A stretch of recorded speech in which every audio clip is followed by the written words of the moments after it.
What is up, everybody? Welcome into another episode of the Two Stripes podcast. My name is Colton Denning, and I am your host. It has been a while since I last dropped the podcast, been a couple of weeks.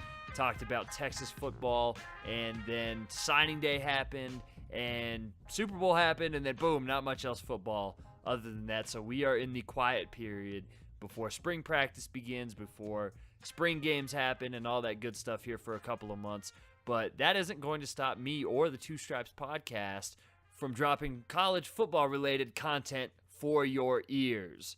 Want to thank everybody that listened to the Texas podcast, and first one over 100 listens. I know that may not mean anything to anybody listening, but for me that's pretty cool. So I want to thank everybody for listening to that podcast and the Iowa State podcast as well. That means a lot to me, so appreciative of everybody that listens, downloads, and interacts with me or the show. It definitely means a lot to me, so thank you. If you want to continue interacting with the show, you can do so on SoundCloud at soundcloud.com/twostripespod, and then on iTunes as well. If you search Two Stripes Podcast, you can download from there, find all the other old episodes that I've done for this off-season series, and you can leave a review, leave a comment, subscribe there. Anything you want to do, it is greatly appreciated, and it helps give me feedback for the show and what I can do to make the show better.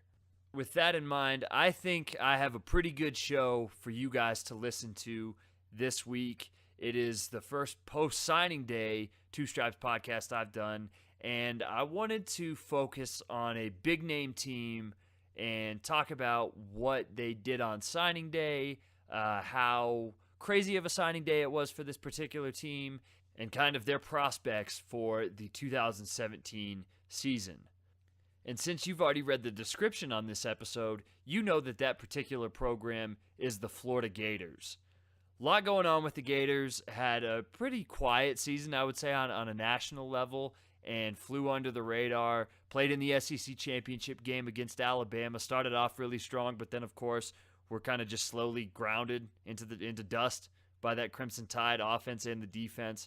And a lot of interesting things happening with the Florida football program, not only over the course of the last couple of months, but over the course of last season and then heading into this season as well. So I was joined on the show by AlligatorArmy.com's managing editor, Andy Hutchins, and we talked a lot about Florida's crazy signing day where they vaulted up the recruiting rankings and how important of a finish it was for Jim McElwain and his staff to lock down a good class for them after it looked like things were going to end up pretty bleak on a scale of what Florida usually does. But we talked a lot about that. We spent some time on the state of Florida recruiting, not the program, but the actual state of Florida and how much of a battlefield it is right now between not only the top teams in that state, but for some of the smaller schools. And you have schools like Georgia, Alabama, and Ohio State who are bringing in some pretty high-level talent from out of state to go to their programs. And it's interesting to see how the traditional big schools in Florida, UF, FSU, and Miami, are kind of fending off those teams while also recruiting against each other. Spent some time on that. Also talked about Florida's offense heading into next season, where they stand on their quarterback position and who might have the upper hand there, and whether or not that's the key to Florida's success in 2017, and whether or not they'll be able to replace a lot of the defenders that they're losing to the NFL draft, and how their defense is going to look next season. And then finished it off with a little talk about the schedule and what's a reasonable expectation for Florida in 2017. So we might as well get into it. I think you guys are really going to like this one. Without further ado, here's Andy Hutchins of Alligator Army.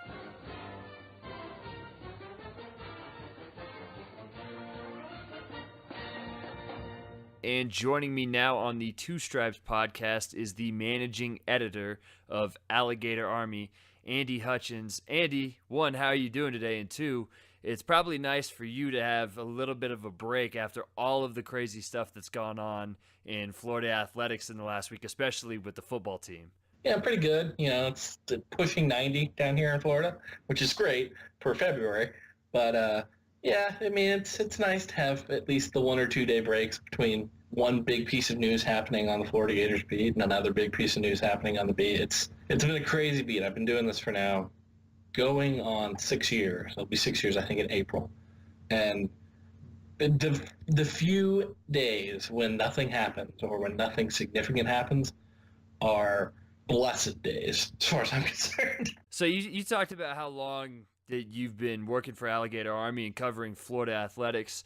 In terms of the football team for this year's signing day, was this the craziest and most hectic finish to a signing day you've ever seen for the Gators?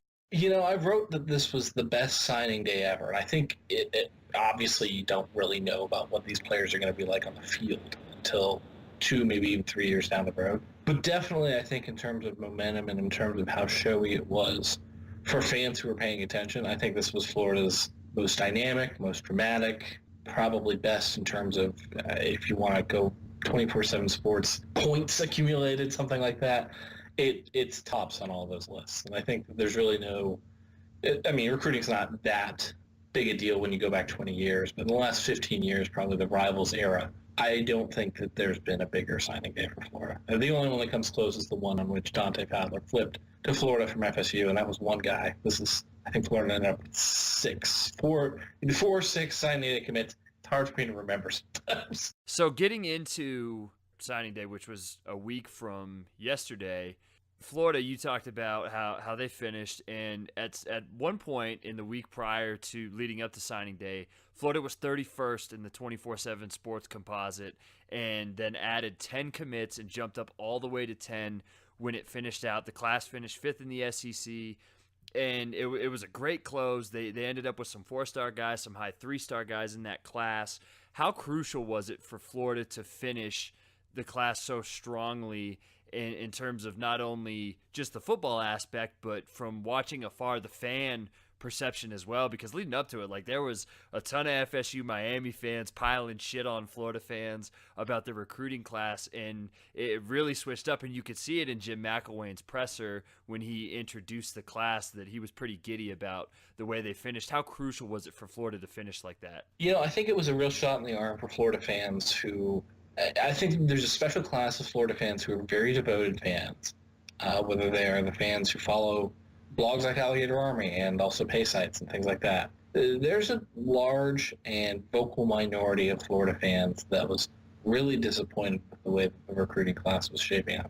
I don't think that they were necessarily all the way wrong to think that. I think sitting at 31st, basically a week out from signing day, is not somewhere that Florida wants to be or really should be if it wants to compete for national championships, which is the goal at Florida. And I think that, the way that everything shook out probably made those fans happier than if Florida had just taken the more traditional path to a 10th ranked class or to the class that ended up assembling.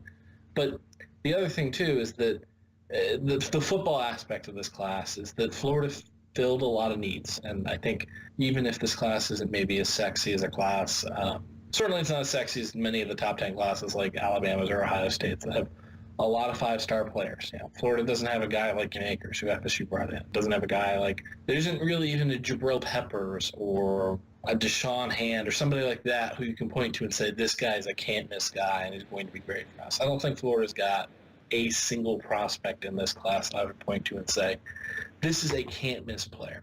But I think Florida really needed to hit on defensive tackle. I think they got 2 or 3 guys who they think can be really good there. It needed probably at least one playmaker. James Robinson, definitely a talented guy at wide receiver who could be a playmaker, and I think both Adarius Lemons and Malik Davis could be that running back.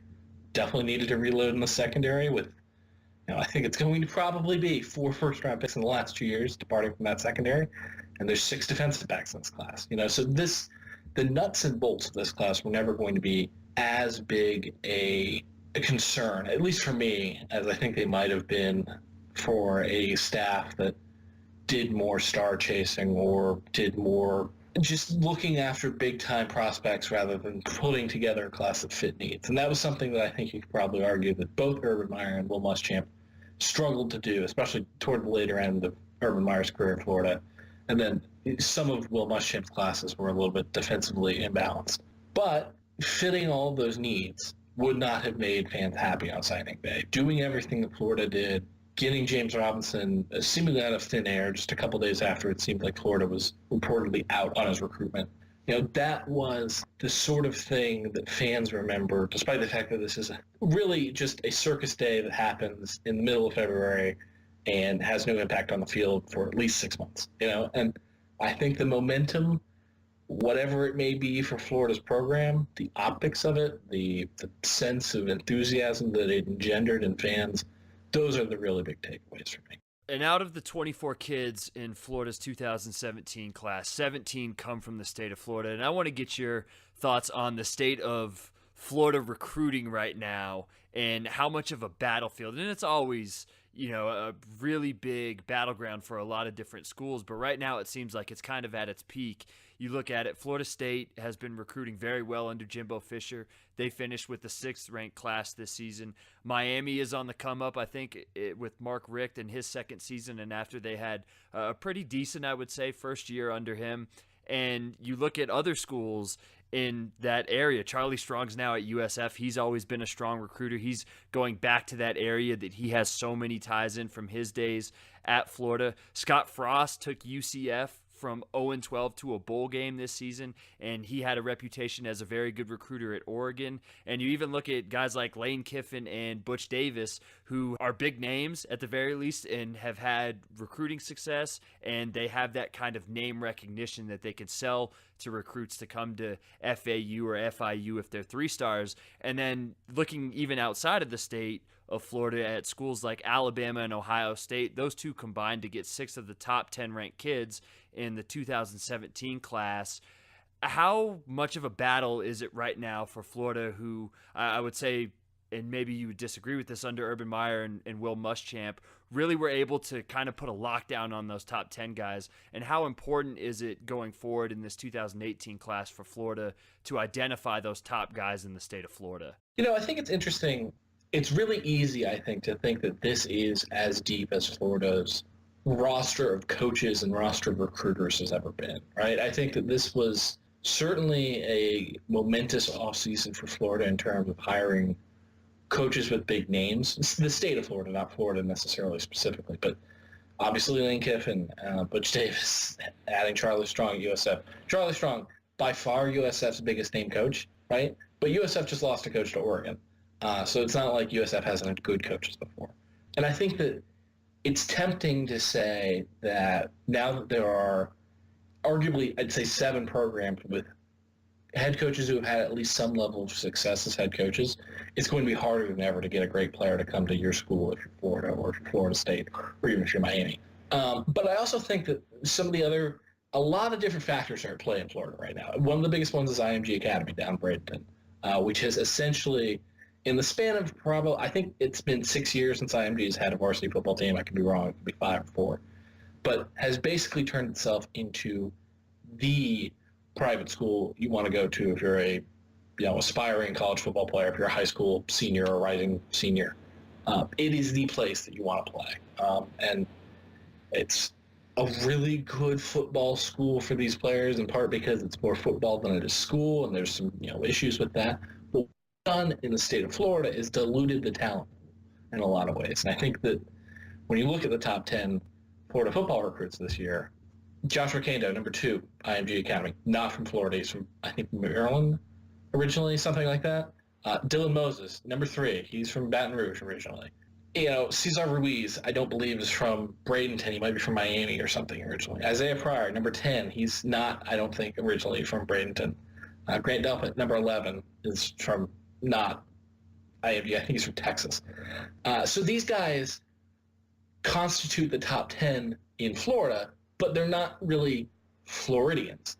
And I think it makes it more difficult for us to say, well, Florida or Florida State or Miami or USF needs to get these top 10 guys from Florida in when, maybe they're not missing on guys who are actually hometown guys or home state recruits.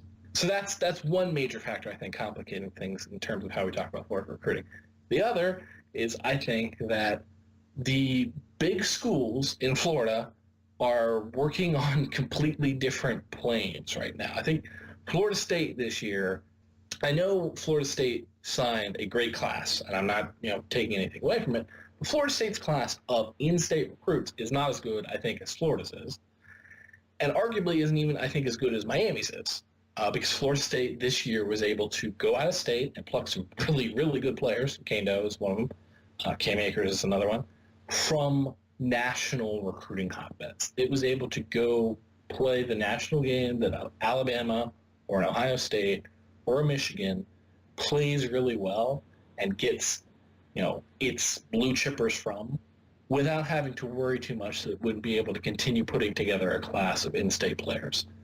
Florida Miami can't quite do that yet, more or less because Florida Miami have not been Florida State's equal on the field in recent years, but also because Florida and Miami, I think, are in a different stage of building their programs back up. Florida needed depth. Miami is still sort of recovering from the scholarship sanctions that it had during the Al Golden years, and both of these teams need depth.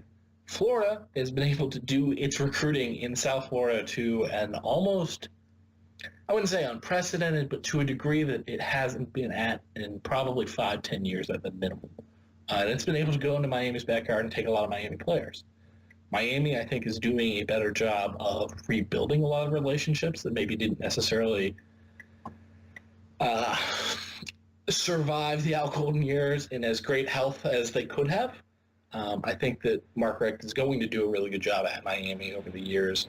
I think he's probably going to have that program eventually at least on par with where his Georgia programs were, and that it's probably going to be a perennial top 15 program that occasionally has a top 5 team once or twice in a 4-year span.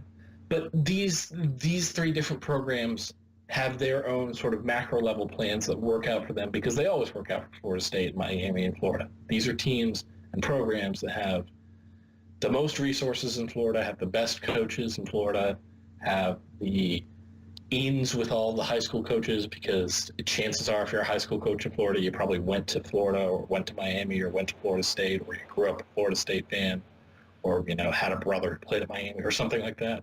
And those big 3 are going to eat. I don't think there's any question that those 3 teams are still going to eat, and it's not going to be an issue of losing players. I don't think Butch Davis is going to pry a player out of Mark Richt's greedy little hands. I just don't think that there's going to be enough attrition to the smaller schools from the big schools for it to matter all that much. Jordan Scarlet, Florida's starting running back, is a really good example of this. Charlie Partridge was the last Florida Atlantic head coach. He had really deep roots in South Florida. Had Jordan Scarlet committed very briefly to Florida Atlantic, no one thought that commitment was going to stick. Turns out it didn't stick. That's the sort of player, I think, that maybe isn't necessarily even a top 10 player, but a top 20, 25 player in the state that these little schools just don't land, basically ever.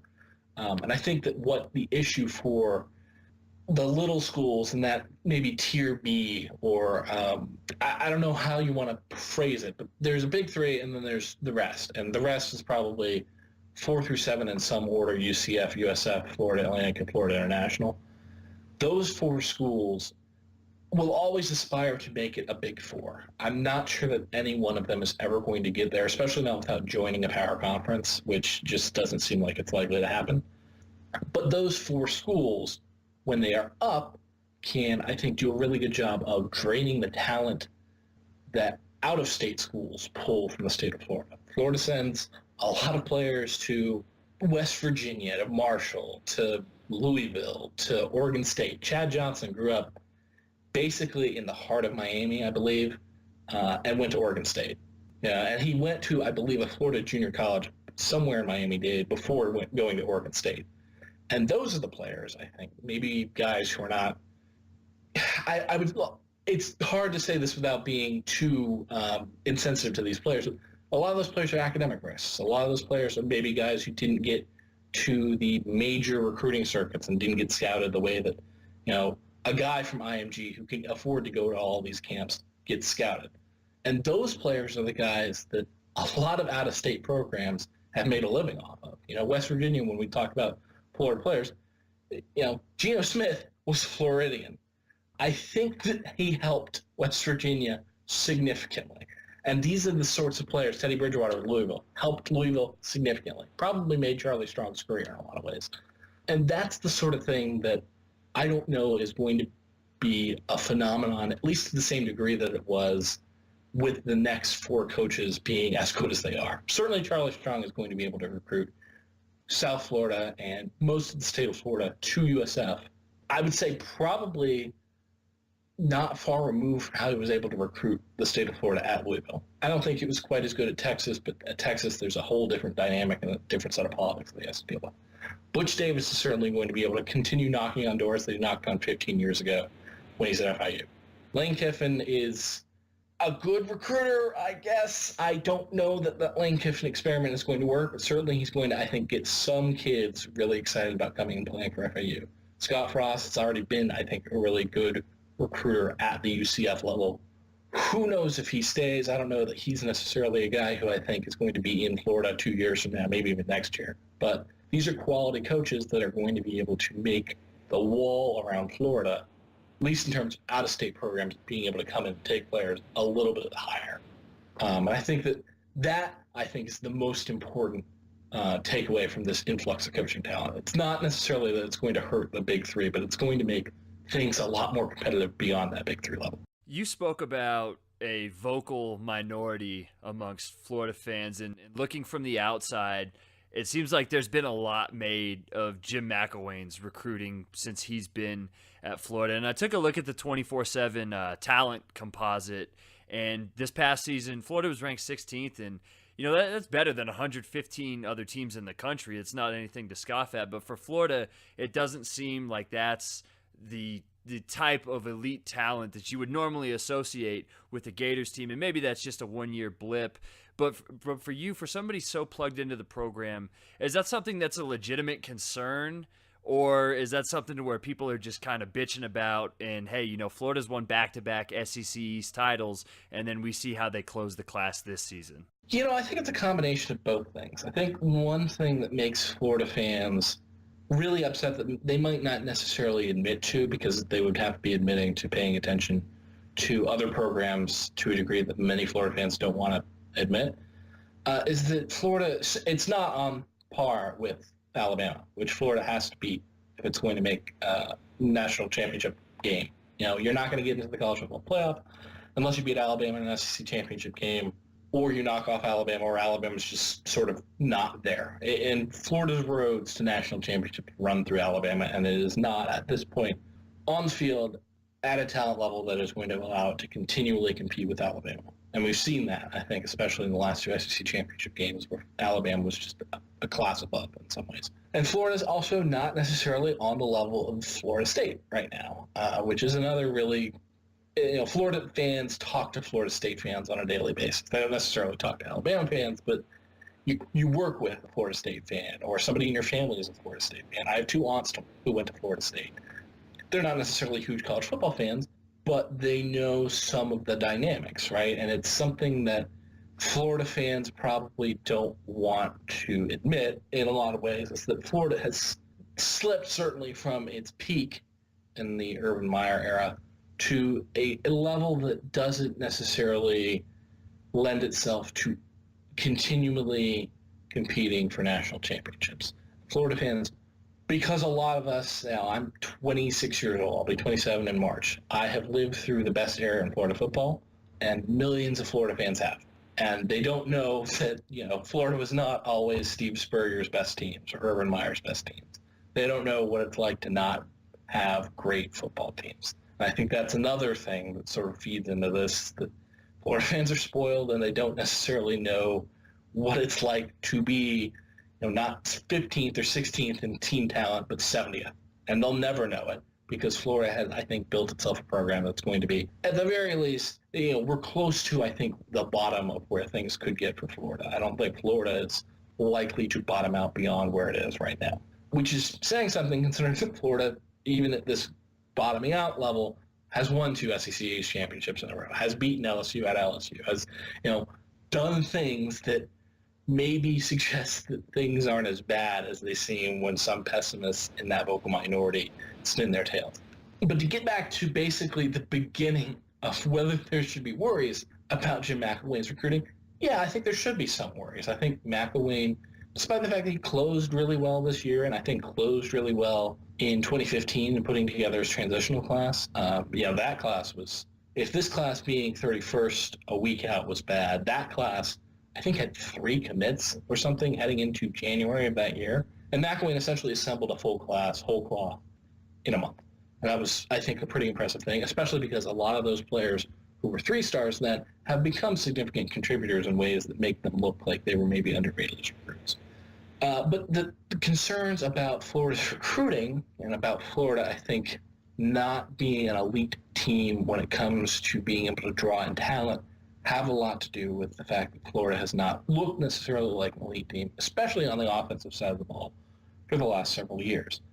And so I think, this recruiting class, ranked 10th, whatever, is not as important to Florida in 2017 as Felipe Franks or Kyle Trask, or, if Florida goes and gets a transfer QB who's somehow immediately eligible. It's not as important as those players making Florida's offense better again, because Florida's offense getting better is the thing I think that is going to help Florida most on the recruiting trail, and then it's going to make Florida appealing to the same set of recruits or the same tier of recruit, the same caliber that Florida hasn't been landing for the last 6-7 years. And, it's going to make Florida competitive for the players on the recruiting trail that it needs to be competitive with on Saturdays. And it's a cyclical thing, and if Florida in a parallel universe doesn't go 4-8 in 2013 and has things work out differently, then you could have Florida that had Will Grier and Dalvin Cook in the same backfield last year. It's not that Florida is far off from being an excellent offensive team, even necessarily. Felipe Franks, for all we know, could be a really good quarterback. But these things, and living in the sort of uncertainty between thinking things are going to get better and then actually getting better, frustrates a lot of Florida fans who are very used to always being able to rely on things getting better. And I think that sort of uncertainty and that sort of sense that their expectations might not be met by this program, or may not be met by this program as quickly or as emphatically as they want them to be met, frustrates Florida fans, and they turn it into sort of worrying and fretting about a program that maybe isn't necessarily falling off a cliff as much as it's taking a step back from the peak of the mountain to just a pretty high base camp. I'm glad you brought up the offense, and I want to talk about that a little bit. Last year, ranked 88th in S&P Plus, and you talked about quarterback and kind of the shuffling that's gone on there. No Austin Appleby this year. Luke Del Rio can grad transfer if he so chooses. What's the most plausible thing Florida can do to improve, not to one of the best offenses in the country, but to just improve enough to where they can give that defense, which has seems like since 2012 has perennially been a top 5 defense. What is that all just hinging on quarterback play, or is there more at play for them to be able to get up to a top 50 level? I think it really does hinge on quarterback play, because when you look at the offense and you look at what it will return and what it will lose, basically it doesn't lose anything except maybe Appleby, if you consider him a loss. I think Appleby's probably close to the baseline of quarterback play Florida should have under Jim McElwain and Doug Nussmeier. I think he was adequate in many games, bad in a few, good in a few. I think that's basically close to where Luke Del Rio's baseline was too. But Florida can expect better, I think, from better players. But around whoever that quarterback ends up being, probably Felipe Franks again, maybe Kyle Trask. We'll see. Spring's probably going to tell in that respect. Jordan Scarlet's back. Jordan Scarlet's going to have Mark Thompson behind him again, and then Michael P. Ryan behind him again. Antonio Callaway is one of the wide receivers who's coming back. Tyree Cleveland, who flashed a lot, I think, especially late in the year last year, is going to be back. You add James Robinson to that mix. You add Lemons and Davis to the mix at running back. You might eventually get a different tight ends coach to coach DeAndre Goolsby and Ciante Lewis, who have both been, promising tight ends who've had flashes of really good play, but maybe not necessarily consistent, really good play.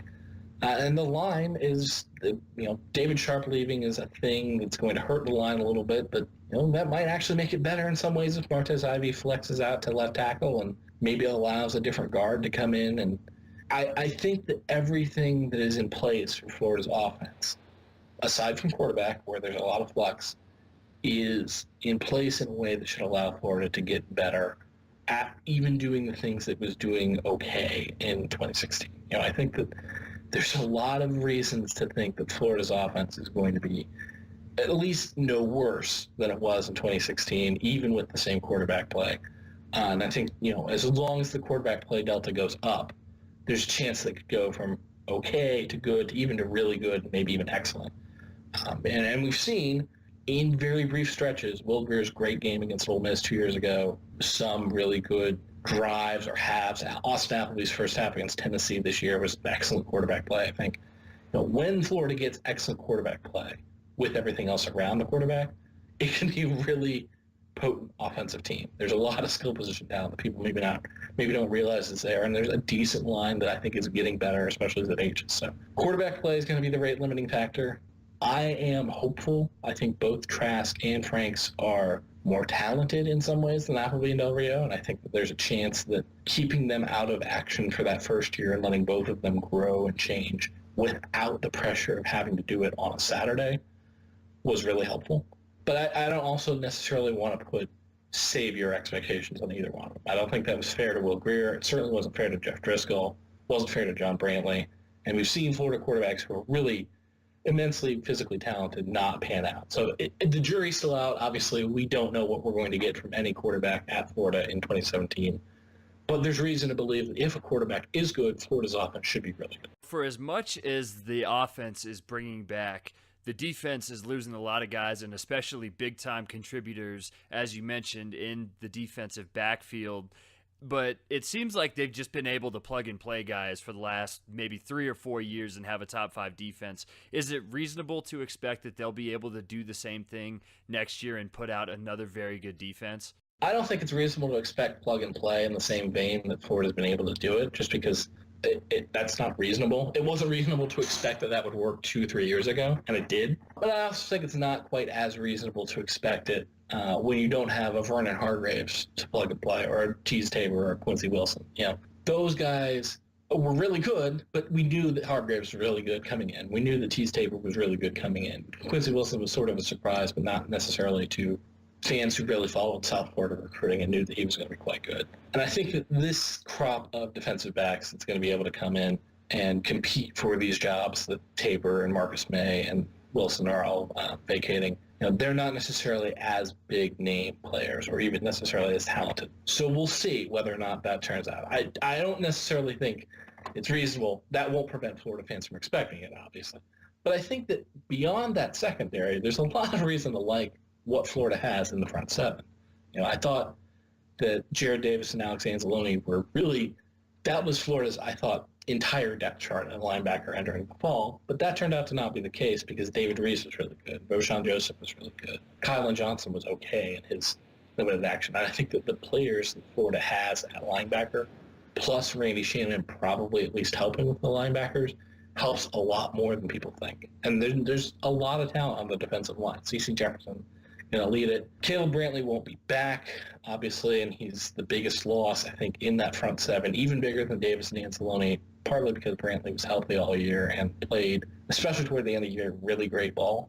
But there's a lot of big bodies up front that I think are going to be helpful for Florida going forward. And, it helps to have guys like Antonius Clayton, who did not basically play in 2016. He played very sparingly. He's going to be a guy that they could just unleash next year. And I think that sort of talent, being a plug-and-play talent, gives you a little more hope than if you're hoping on even a Voshan Joseph, who's a 3-star guy to come in and play. You want to see him do something on the field first before you say, okay, this guy is going to be great for us. And he did that. But if you look down to guys who are not necessarily established on the field contributors, you want to see talent and you want to see people who have thought those guys are going to be good at some point. And I think Clayton and some other players that Florida has are probably closer to that mold up front. So I wouldn't worry too much about the front seven. The back of the defense, and I think especially the cornerbacks, are going to be the trouble spots for Florida's defense. And I think it's unreasonable to expect that it's just going to be plug and play. But it's also, I don't think, totally unreasonable to expect that Florida is going to have some players who can do some really good things for that defense. So last one, and I'll get you out of here. You look at the 2017 Florida schedule. Lots of big games at home. LSU at home, Tennessee at home, Texas A&M at home, Florida State at home to finish off the season, and then neutral site games to kick off the season against Michigan in Arlington and Jerry World, and then, of course, the annual cocktail party against Georgia. Right now, Florida's projected 15th in the initial S&P Plus projections for the 2017 season. Given what you know right now on February 9th, 2017 about this Florida team, do you think that sounds about right, 15th, and then if a couple of breaks go their way, that can either go higher, or if a couple of breaks go against them, that can be a little lower?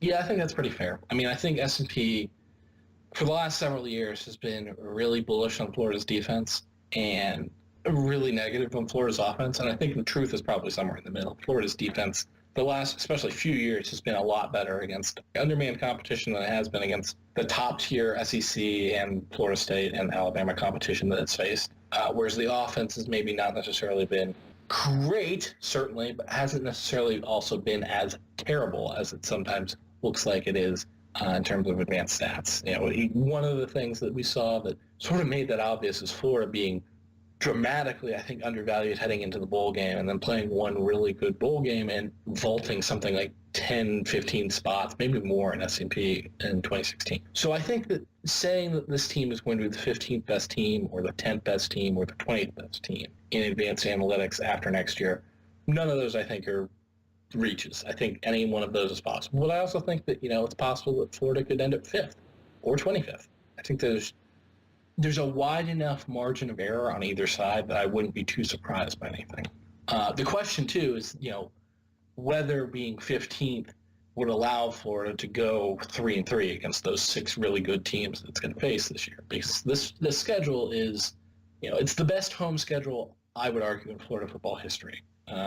Depending, I think, some on how things shake out in the fall, obviously. But you don't see 4 teams as good as Tennessee, Texas A&M, LSU, and Florida State come to Florida basically ever in the history of Florida scheduling. And then there's a neutral site game against a team that's been a top 5 S&P team for the last few years.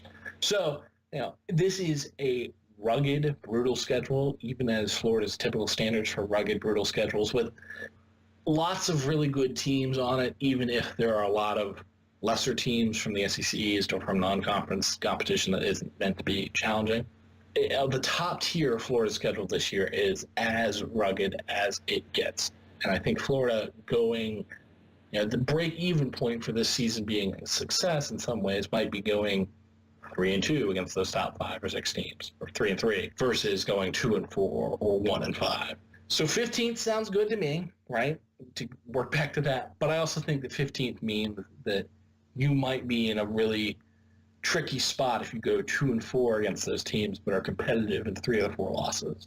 And I think that is going to be fascinating to watch this year, because Florida is not necessarily the vocal minority of fans is not necessarily going to be as happy with ranking 15th in S&P Plus as it would with going 11-1.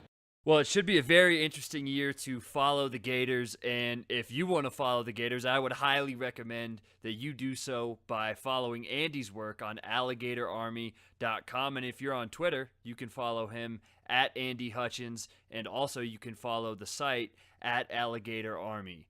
Andy, thanks for joining the show and dropping some knowledge on Florida football and how 2017 is going to go. I really appreciate it. Thanks for having me.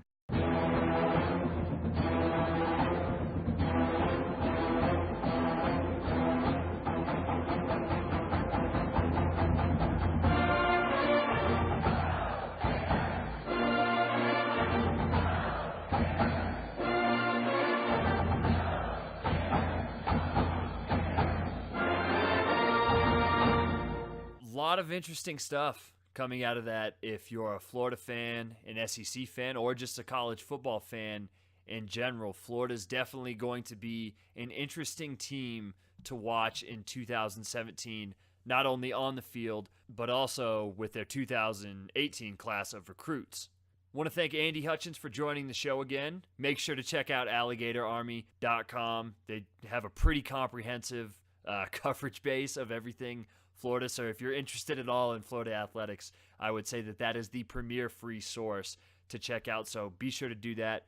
And even if you're not a Gators fan, I would say it is worth your time. I have been known to every once in a while, like say if you were to lose to Georgia Southern, check out the website because the comment section can be pretty lit every once in a while, to put it mildly. But in all honesty, Andy and the people over there at Alligator Army do an awesome job. So I want to thank him again for joining the show. Want to thank you guys for listening and giving me your time. I really appreciate it. If you want to help out the show, you can do so by giving me feedback by going to iTunes, subscribing to the Two Stripes podcast if you like it, leaving a review, leaving comments, feedback, all of that good shit. It all really helps. I know I say it every week, but it really does, and it is greatly appreciated. And you can also find all of the Two Stripes podcast episodes on soundcloud.com/twostripespod. That'll do it for this week's show. For next week's episode, I'm going to stay in the SEC but shift over to the SEC West and another football program that has been kind of up and down and has a lot of storylines heading into 2017 and a lot of fan base angst within that program. So very excited to drop that next week and for you guys to hear it. So be on the lookout for that at some time, probably around midweek. That's it for this week's show, though. My name is Colton Denning, and this is the Two Stripes Podcast.